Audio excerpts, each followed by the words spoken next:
patuloy na kumilos sa ating kalagitnaan. Hallelujah. Thank you, Jesus. Taas at ating kamay sa Panginoon. Ang Diyos lang ang karapat-dapat at tumanggap sa lahat ng mga pagpupuri at pagsamba sa umagang ito. Thank you, Jesus. Oh, we praise your holy this morning, Lord. It's Jesus. Oh, we glorify your name, O God. Karapat-dapat ka, Panginoon, karapat-dapat ka, O Diyos. Thank you, Jesus. We praise your holy mighty name, O God.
Salamat, O Lord God, na Ikaw ang Diyos. Siyang may taas na may kalagitnaan, O God. not about us, Lord, but it's all about you, my Lord. Hallelujah. Salamat o Diyos na ikaw ang Diyos patuloy na sambahin sa Espiritu at katotohanan at karapat-dapat ka, O God. Karapat-dapat ka sa lahat ng mga pagpupurit pagsamba. Karapat-dapat ka, O Diyos God, sa lahat ng pagpapasalamat, O Diyos. Dahil ikaw ang Diyos may likha sa lahat ng bagay. Maging ang aming buhay, O God, ay nagmumula sa iyo. Kaya salamat, O Lord God, sa umagang ito, O Diyos. Sambahin ka namin, O God, sa Espiritu at katotohanan. Parangalan ka namin, O Diyos, aming kataas-taasan, Diyos. Hallelujah. Sa pamagitan ng aming mga pagpupuri, sa mga pag-aawit, O Lord God, sambahin ka namin, O Diyos, sa Espiritu at katotohanan. In Jesus' name. Amen. Asang kamay sa first timer? 1, 2, 3, 4, 5. Okay, may 5 tayong first timer. Palakpakan natin ang Diyos sa buhay ng mga first timer. Amen? Hallelujah! Kami po dito habang nagpupuri sa Panginoon sa samba, kami po ay pumapalakpak, sumasayaw. Dahil ang Bible po, mayroon pong, magpaliwanag lang ako ng sandali ha, mayroon pong dalawang uri ng pagsamba. Ang tawag ng isang Mosiah worship, which is yun po yung sulim ng sila. Amen? Tayo, inadap natin yung Davidic worship, yung pag-worship ni King David na sumasayaw, pumapalakpak, amen? Yun po ang way ng worship na sinusunod natin. Amen? Hallelujah! So, bawat pagpalakpak natin, bawat pagtaas natin sa ating mga kamay para sa Panginoon, bawat pagsayaw natin, ihandog po natin lahat yun para sa ating buhay ng Diyos. Amen po ba? Hallelujah! Okay, palakpak mo na sa ating buhay ng Diyos! And 5 seconds! Okay. Nabuhay naman lahat? Hindi na ba inatong? Okay, go! Hallelujah! Refresh your name of God! Come on!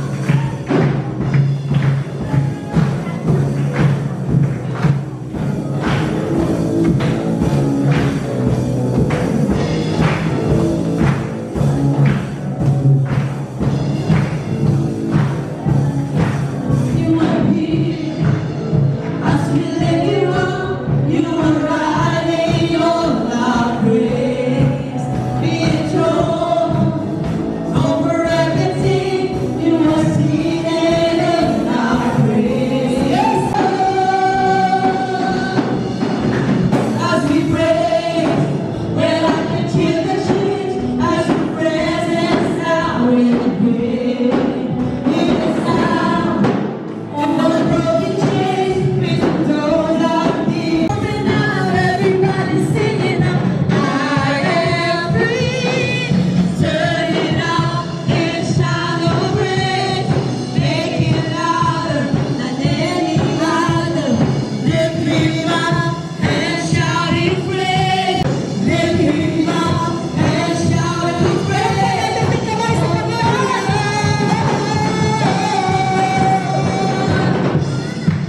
Yes! Wala ba tayo mga kamay dyan? Palakpak natin sa Panginoon.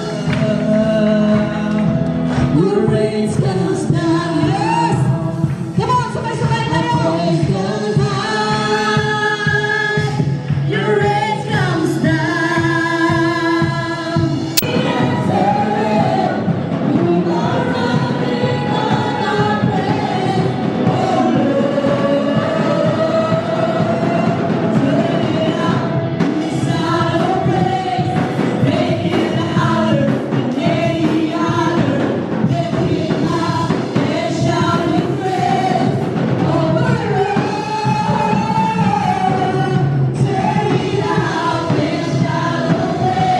Kaya, gusto ko po tayo lahat, pumapalakpak para sa Panginoon. Habang umawit tayo, pumapalakpak po tayo. Kasi binigyan tayo ng Diyos ng kamay para purihin natin siya. Amen po ba? Kasi pag manood tayo ng concert, sino nakapanood dito ng concert? Artista lang, grabe kayo pumapalakpak. Tapos si Lord yung nandito ngayon, hindi natin pinapalakpakan. Parang nanonood lang kayo ng ganun. Sabay na lahat, palakpak sa Panginoon!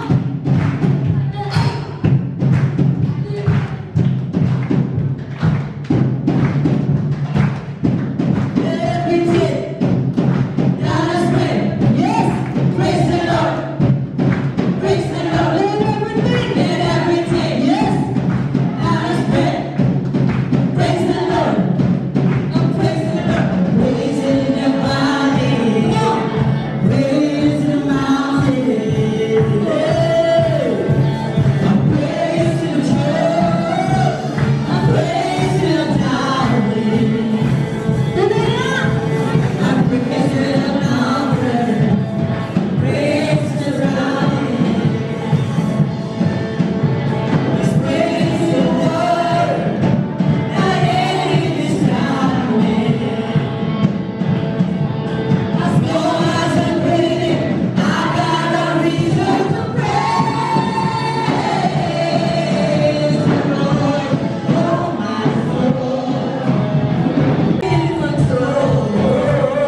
Dahil tunay ka ng tapat, O Diyos. Tapat ka sa bawat salitang piniliwan mo, Panginoon. Oh, yes, Jesus. Oh, Jesus. Come on. Patuloy at itaas natin kamay sa Panginoon. Huwag kang sumuko. Ang Diyos nga, nung niligtas niya tayo, hindi siya sumuko. Amen? Thank you, Jesus. Yes. Hallelujah. Sa tuwing kami nagsusumaw sa ngalan mo, dinggin mo mga dalangin ko. Sangayon sa mga piling mo, wala sa walang hangganan, ikaw ay siyang tapat na tunay. Tunay na ako, Diyos. Sa tuwing kami ay masusumaw sa ngalan mo, pinitin mo mga dalangin ko.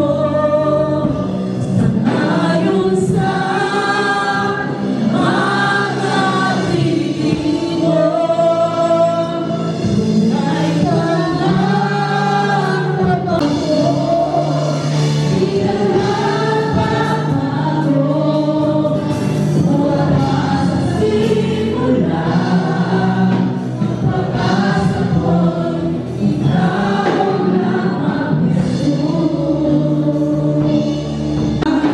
Ikaw ay siyang tapat na tunay. Hallelujah. Mga dalangin ko, sangayon sa mga piling mo, tunay ka lang tapat sa sinasabi mo. Binitiwan mo pangako ay hawak ko.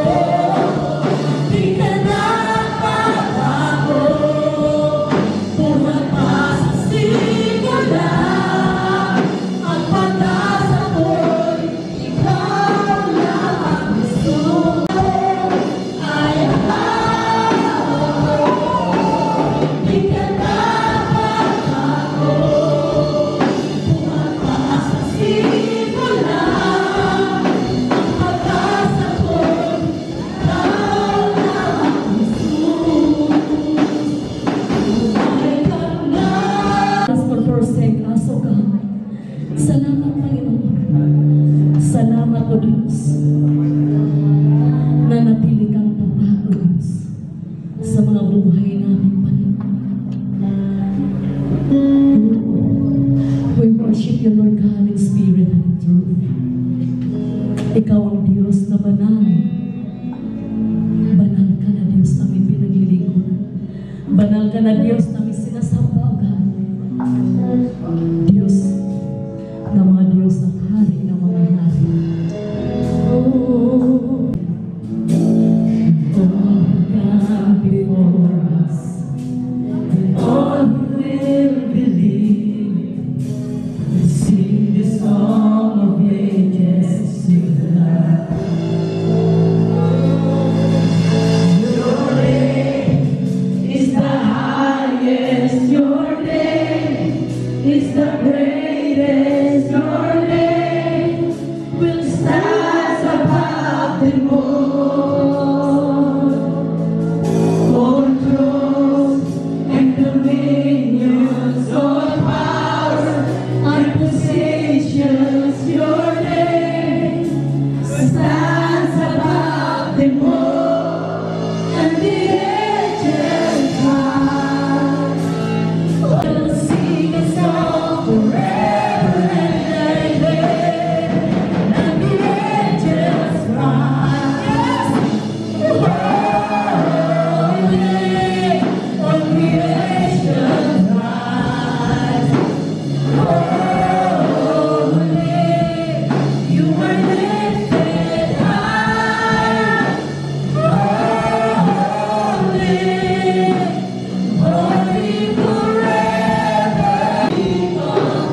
makakita ng mga dakilang bagay.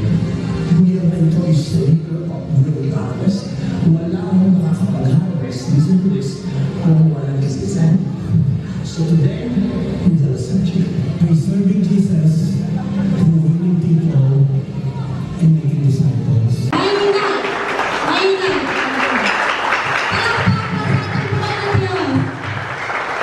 Amen! Pumapagpalang umaga sa ating lahat. Siyempre, welcome natin ang bawat isa. Batiin mo yung katabi mo. Good morning!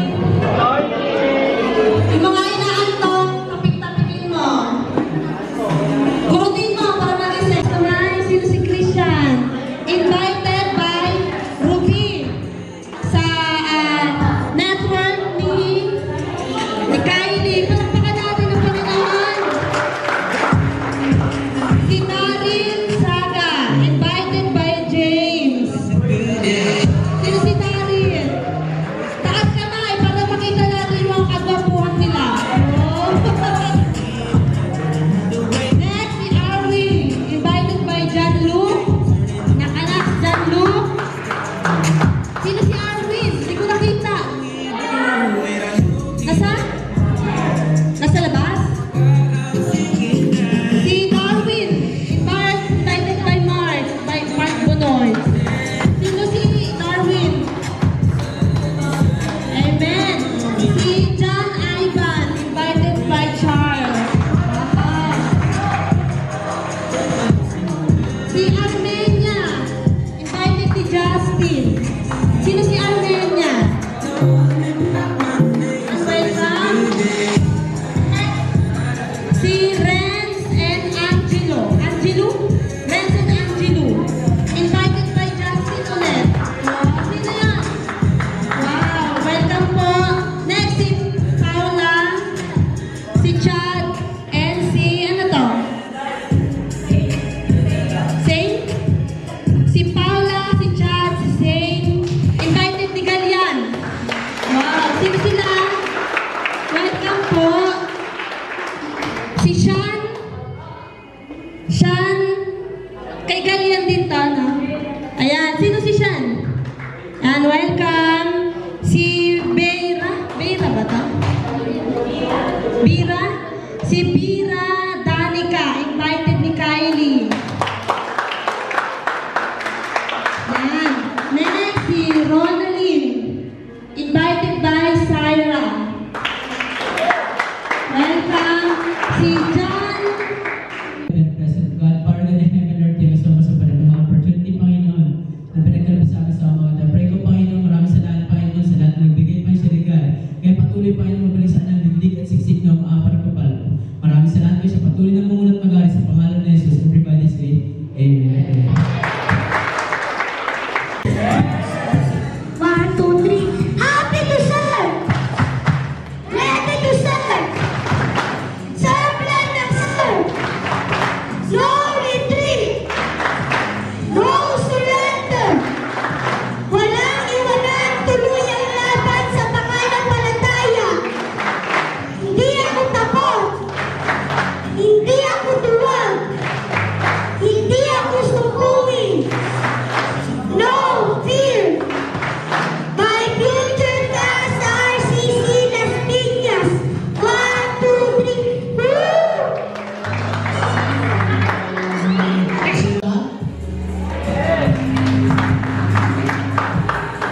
Nato kaya ay pumalakpak sa Diyos. Medyo 1, 2, 3.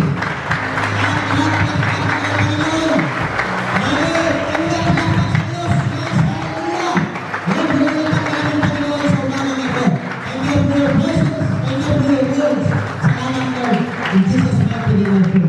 Amen. Okay, masaya po ba kayo dito? Amen. Bago po tayo na ako sa salita ng Panginoon, pinapasalamatan ko po ang presence ni ating kapatid, si Sir Engineer. Siya po ang nag-design ng church natin at siya po ang may-ari ng church. This month, pagkandaan natin yan. Dalawang araw po yan. Tapos yung mga leaders po ninyo, kontak na lang po yung mga delegates. No, doon lang po kayo connect sa leaders ninyo para hindi po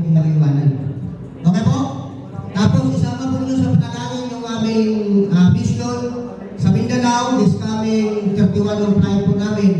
At ang balik po namin ay sa September 10. No, panalangin po natin. Sama niyo sa panalangin yung ating gawain po doon na naka-schedule na. Meron po tayong mentoring po doon for pastors and leaders. No, isang araw po yan, mula umaga hanggang hapon, at tayo po yung magpapakain sa kanila. No, pinipilit po natin na makabudget sa para po sa libre na pagkain po sa Mindanao. Alam naman po natin ang buhay ng probinsya.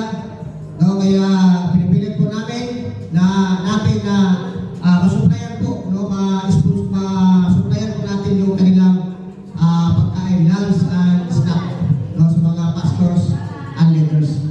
No, kaya September 6 po yan. No, doon po tayo sa Mindanao, Lanao del Norte. Lapakan natin ang Panginoon. Panginoon. Okay? Hello, doon po kayo? Amen. No, marami nagtataka dahil almost sa mga tao po natin ngayon ay puro kabataan. Amen? Kahit siguro kayo, o nakasimba na kayo sa ibang mga simbahan, nakikita nyo, kapit dito halos kabataan yung member. Kung saan tayo kumukuha ng pan para sa expenses po natin. Amen? Kaya sa totoo lang mga kapatid, God will provide. Amen?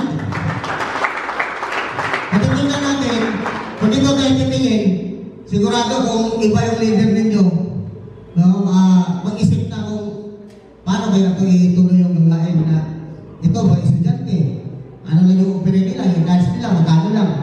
Amen? Pero ang Diyos ay patuloy na kumikilos sa buhay po natin. Amen po ba? Kaya tayo po ay nakatundok sa mga kabataan ngayon, pero hindi mo natin nilineglect yung mga nanay at tatay. Amen? Pero sadya at talagang ang mga nanay at saka mga tatay po natin ay mga busy lang po sa mga trabaho nila. Amen? Yan. Kaya yun, ang nangyayari, halos puro mga kabataan. No? Pero ito yung design ng Diyos ngayon sa Pilipinas. Karamihan sa mga kasamahan natin, ang kilala natin church, mga kabataan din ang kanilang mga member. No, bakit? Kasi nakikita ng Panginoon, yung mga kabataan ay mas malakas. Mga kabataan ang tinitira ng demonyo ngayon. Maraming adik, bihira lang yung adik ng tatay. Bihira lang yung adik ng nanay. Ang maraming adik ay mga kabataan. Adik ng droga. Amen po ba? Hello, dyan ba kayo? Amen. Pasalamat kayo sa Panginoon, binago tayo ng Diyos. Kaya tulungan po natin baguhin yung mga kakilala po natin, na makakilala rin sila sa salita ng Panginoon. Amen po ba? Mga bataan? Ayan. Tayo po ay dala po ang salita ng ating tema noong nakaraang linggo. Wala nakaalala? Nakaraang Sante. Ano ba yung pinag-aralan natin nakaraang Sante? Nakalimutan na. Wala na nakaalala? Amen. Mamaya natin yung talakay. Mamaya paminturin natin. Yan. Magyayari na naman tayo dito kasi hindi tayo nag-tiktok.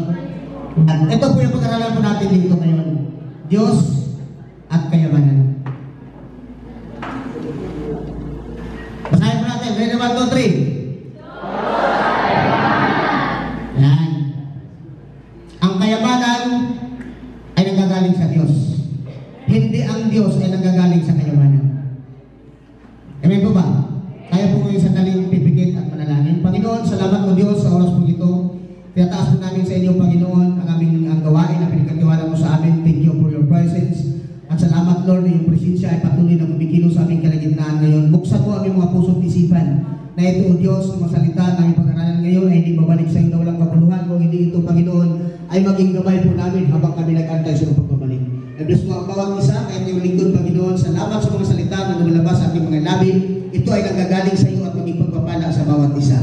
Nataas po namin sa inyo, binabalik ang kalwalatian sa pangalan ng Ama, ng Anak, at ng Diyos Espiritu Santo, sa pangalan ng aming Panginoong Hesus. Amen. Kasi ang verse po natin ito, sa Matthew chapter 6, verse 24. No, paki-slide na po natin.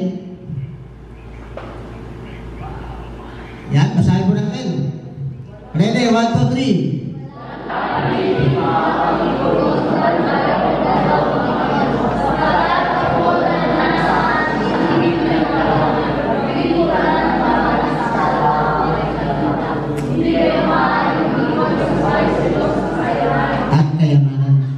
Amen? Sabi po nito, walang altipin na makakapaglingkod ng sabay sa dalawang Panginoon sapagkat nakapuputan niya ang isa at ibigin ang ikalawa. Paglilingkuran ng tapat ang isa at hahamakin ang ikalawa. Hindi kayo maaaring maglingkod ng sabay sa Diyos at kayamanan. Amen? Kaya ang pag-usapan po natin dito ngayon, Diyos at kayamanan. Amen? Ayaw mo na, Pastor, paano hindi natin pwedeng pagsabayin yan? Hindi talaga pwedeng pantayan. Amen? Pero pwede silang magkasunod. Diyos, kayamanan. Bakit sinasabi yan? Maraming mga tao ngayon na pag may pira na, ang hirap ng sumunod sa Diyos. Amen po ba? Eto, mayroon akong kwento sa inyo. Sa buhay na to, kundi ang lahat po ay nakadistin na mamatay. Ang pinag-usapan po dito at tinatanong po dito ng isang mayaman ay kung ano ang gagawin po niya upang makamtan niya ang buhay na walang hanggan. Kasi ito yung pinakamahalaga. Siya, mayaman na eh. Lahat ng bagay na sa kanya na, pero naramdaman po niya na may kulang. Ang kulang po sa kanya ay kung paano makamtan ang buhay na walang hanggan. Kaya ang sagot po dito, sa verse 17, sabi po dito, sumagot si Jesus, bakit mo ako tinatanong kung ano ang mabuti? Iisa lang ang mabuti. Ngunit kung nais mong makamit ang buhay na walang hanggan, sundin mo ang mga kautusan ng Diyos. Sabi po niya, kung gusto mong gusto mo talagang makamtan ang buhay na walang hanggan, sundin mo ang mga kautusan ng Panginoon. Ano ba yung mga kautusan ng Panginoon? Verse 18, sabi po nito, alin sa mga iyon? Sagot ng mayaman. Tanong niya, sumagot si Jesus, huwag kang papatay, huwag kang mangalunya, huwag kang magnanakaw, huwag kang sasaksi ng walang katotohanan. Verse 19, igalang mo ang iyong ama at ina, at ibigin mo ang iyong kapwa gaya ng pag-ibig mo sa akin. Sinabi ng binata, tinutupad ko na po ang lahat ng mga iyan. Ano po ba ang dapat kong gawin? No, ibig sabihin, lahat na sinasabi ni Jesus tungkol sa batas ng Diyos ay natutupad na pala niya. No? Siguro religiyoso itong tao na to. Kasi natutupad na daw niya. Yung sinasabi, mahalin mo ang iyong ama at ina, natutupad na daw niya. Sabi niya, ginagawa na daw niya. Diba? Ito binata pa to. Kaya ito ay isang young people. Amen po ba? Kaya minsan, ang hirap sa isang kabataan pag naglilingkod sa Diyos. Diba? Kaya dito sa atin ngayon, tinuturuan po natin na yung mga kabataan na ayos yung buhay at paano magbigay, maghandog ng buhay sa Panginoon. Next po tayo. 21. Sabi po nito, sumagot si Jesus, kung ibig mong maging ganap, ipagbili mo ang lahat ng iyong ari-arian at ipamahagi mo sa mga mahirap ang pinagbilhan. At magkakaroon ka ng kayamanan sa langit pagkatapos bumalik ka at sumunod sa akin. Nung narinig ito ng isang binata, sabi nito, pagkarinig nito, malungkot na umalis ang binata sapagkat siya ay napakayaman. Sinabi ni Jesus sa kanyang mga alagad, tandaan ninyo, napakahirap sa isang mayaman ang makapasok sa kaharian ng langit. Ang tanong, pakaisipin mo, Pastor, hindi naman tayo pwedeng yumaman. Kasi sabi ko dito, napakahirap eh. Tingnan mo example ng Panginoon ha. Next verse. Inuulit ko, mas madali pang makadaan sa butas ng karayom ang isang kamilyo kaysa makapasok sa kaharian ng Diyos ang isang mayaman. Alam niyo yung kamilyo? Sino nakakilala ng kamilyo? Ha? Siguro kung walang kamilyo dito sa atin, pero nakita natin sa mga palabas ng TV, sa mga sa YouTube, sa internet, makikita po natin kamilyo. Malaki po yan, sinasakyan ng tao. Amen? At sabi ng Panginoon, mas madali pang makapasok sa isang kamilyo doon sa butas ng karayom. Sino nakaalam ng karayom? Di ba maliit? Wala namang karayom na malaki. Sobrang laki. Baka sabihin nyo, baka Pastor, yung karayom din nila para ang laki din. Di ba? Pero walang karayom na malaki. Yung nakikita ko yung karayom na tinutusok sa mga sako, malaki yun, pero mas maliit pa dito. Ang sampol ng Panginoon, napakahirap lumusot mas madali pa daw makapasok ang isang pamilya sa butas ng karayom kaysa isang mayaman sa kaharian ng langit. Hello, sino gustong yumaman? Taas ang kamay. Mayroon pa rin gustong yumaman o kahit mahirap makapasok? Sino gustong yumaman? Taas ang kamay. Marami pa rin gustong yumaman. No? Ang sabi po ng Bible, hindi ka pwedeng maglingkod ng dalawa. Diyos at kayamanan. Pero, basta baka, ang tanong, pwede pa ba kaming yumaman? Baka di kami makapasok sa kaharian ng langit. Ito ang sagot. Pwede. Meron tayong tinatawag na first priority. Amen? Kaya kang inuna ko yung Diyos Diyos at kayamanan. Hindi mo talaga pwede pagsabayin yun. At hindi pwede na sundin mo yung isa, sundin mo rin yung isa. Diyos, yaman. Kasi pag may pira ka na, alam niyo, ang pira mga kapatid, may espiritu yan. Ina mo, pag may pira ka, may 100,000 ka lang sa bangko, parang iba na yung dating mo eh. Nandoon na yung yabang mo, kunti. Lalo na pag milyon na yung pira mo sa bangko. Di ba?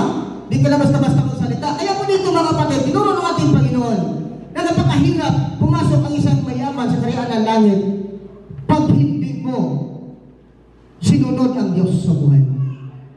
Dapat Diyos muna. Pwede kang yumaman na yung yaman mo ay ipa-under mo yun sa kapangyarihan ng Diyos. Amen po ba? Kaya pwede kang kumita ng malaki, pwede kang yumaman kasi yun naman talagang nakasahin sa atin eh. Jeremiah chapter 29 verse 11. Tama ba? Sabi po doon, for I know the plan I have for you. Plan to prosper you and not to harm you. Amen? Hindi kayo papasakitan ng Panginoon. Ang plano po sa ating ipaprosper kayo ng Diyos. Paano ka maging prosper kung wala kang pera? Paano ka pa-prosper kung ang sahod mo hindi nga abot ng minimum? Ang kita mo hindi nga abot ng minimum sa isang araw. Gagastos ka ng 500 sa isang araw sa pagkain mo. Sa gastusin mo, ang sahod mo 300. Di ba? Paano ka pa-prosper yan? Ang plano ng Diyos ay pa-prosper po tayo. Kaya ang gusto ng Panginoon mga kapatid, itong mayaman, sinabihan siya ng Panginoon, binta mo yung kayamanan mo. At ang binibilhan, ibigay mo sa mga mahirap. Ministry po yun. Amen? Tayo nga minsan, nagpapakain eh. Sabi ko nga sa inyo, pag nag-cell group kayo, pag may pira kayo, pamilitahin nyo. Bakit? Ang ating Panginoong Isus, nagpapakain din eh. Amen? Mga leader natin na walang mga trabaho, sinabihan mo sila, huwag kayo kuripot. Tinatawag na self-supporting. Amen? At ang nakaganda po rito ay ang Diyos ay kumikilos sa buhay natin. Hello, plakpakan natin ang Panginoon. Yan. Ang matagal ko ng pinapanalangin, lalo dapat galing dito sa mga leaders ko, sa mga tao ng simbahan, ang magsusupport ng simbahan, hindi galing sa ibang bansa. Amen? At ngayon ay inuunor ng Diyos. May mga ilan po sa atin, pinagpapalan ng Panginoon sa kanilang mga trabaho. At yun, sila po yung katuwang po natin ngayon para sa misyon sa gawain ng Diyos. No? Kaya yun, ang pagpunta po natin ng Mindanao ay self-supporting po yan. No? Grasya ng Panginoon. Kaya yun, tuturuan po natin sila. Ang bawat isa, hindi lang sila, kundi lahat po tayo na yung buhay po natin ay dapat mauna ang Diyos. Amen po ba? Amen? Kasi sabi mo dito, inuulit ko, mas madali pang makadaan sa butas ng karayo ang isang kagliyo kaysa makapasok ang sa kaharian ng Diyos ang isang mayaman. Na dapat maputol po natin ito na hindi tayo ganun. Amen? Kasi lahat po tayo ay natuluyan lang ng pagpapala ng Diyos. Kung pinagpapala ka sa negosyo mo, sa trabaho mo, dapat kilalanin mo na walang ibang source mo dyan kung hindi ang Diyos. Nakatapos ka sa pag-aaral, nakatrabaho ka ng maayos, dapat kilalanin mo na kung wala ang Diyos, wala ka. Hello? Next po tayo. Ito yung last verse na ito mga kapatid. Tingnan po natin yung last verse ha. Yan. Matthew 16 verse 26. Sapagkat ano ba ang mapaalang mapala ng isang tao makamtan man niya ang buong daigdig, ngunit mapahamak naman ang kanyang sarili. Ano ba ang maibabayad ng isang tao para mabawi niya ang kanyang buhay? Diba? Ito yung sinasabi ng Panginoon. Ano ba daw mapapala ng isang tao? Kung ang buong daigdig, ibig sabihin, ikaw yung pinakamayaman. Makamtan mo ang kayamanan sa buong mundo. Ngunit mapapahamak man ang kaluluwa mo. Walang kwenta. Amen? Kasi yung pira mo, hindi ka kayang iligtas niya. Sino kaya magligtas ng buhay mo? Ang Panginoong Hesus lang. Amen?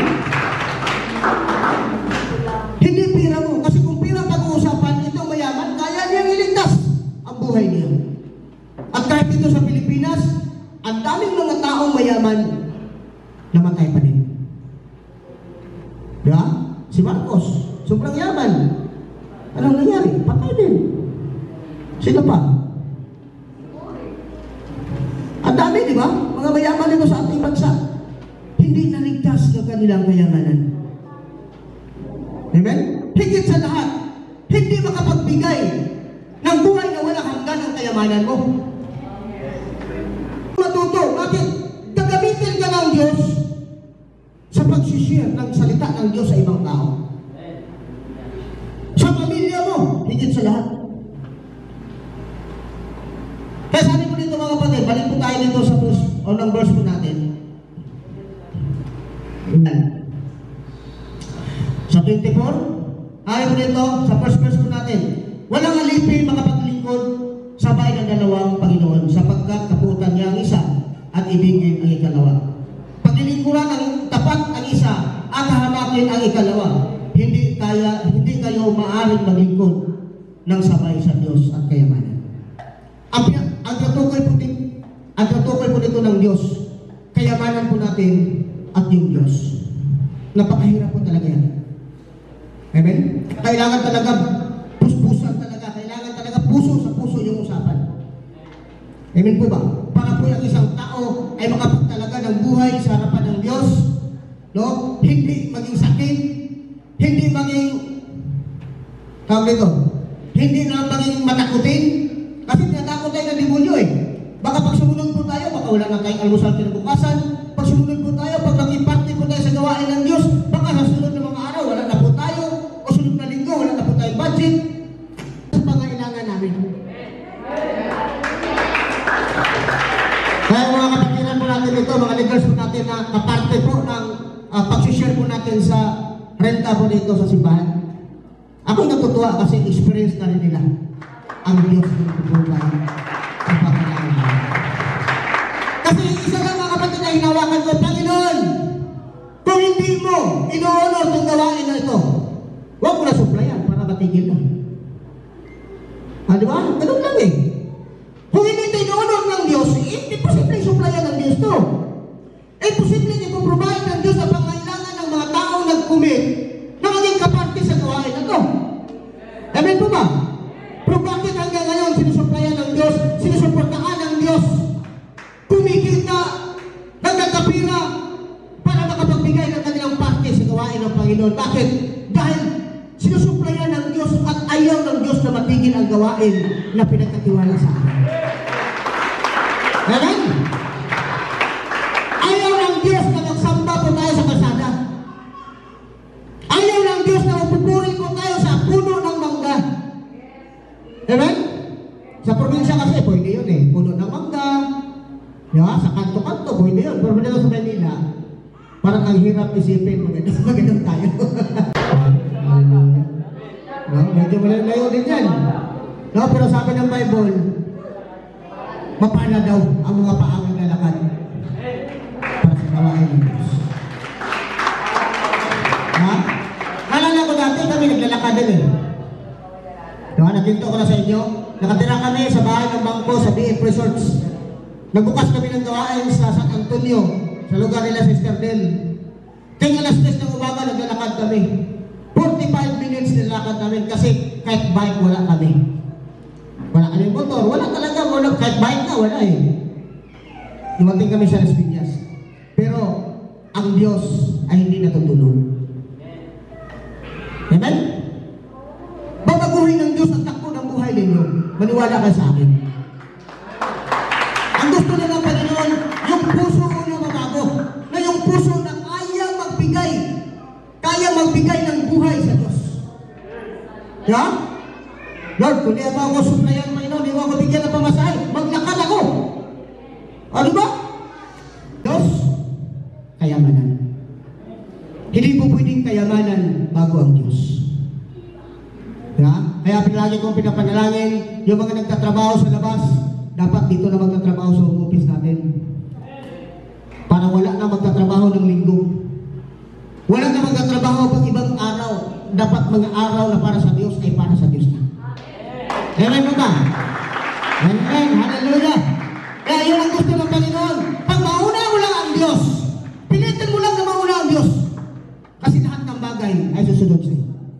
Matthew chapter 6 verse 33. Pero kailangan natin mag-respond sa salita ng Diyos.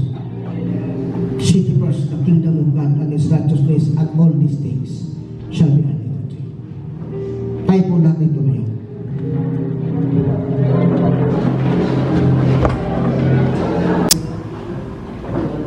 Gawin mo akong kapatid sa buhay mo. Tulungan mo ako magtatagumpay sa buhay. Tulungan mo ako makatapos sa pag-aaral. Tulungan mo ako makikita ng magandang trabaho upang maayos ang aking kinabukasan. Huwag mo hiyaan yung buhay mo na nakikita mo. Yung buhay na nakikita mo sa pamilya mo ngayon, kaguluhan, kahirapan, ayun pa rin ang tumatakbo sa buhay kung ikaw magkakaroon ng pamilya.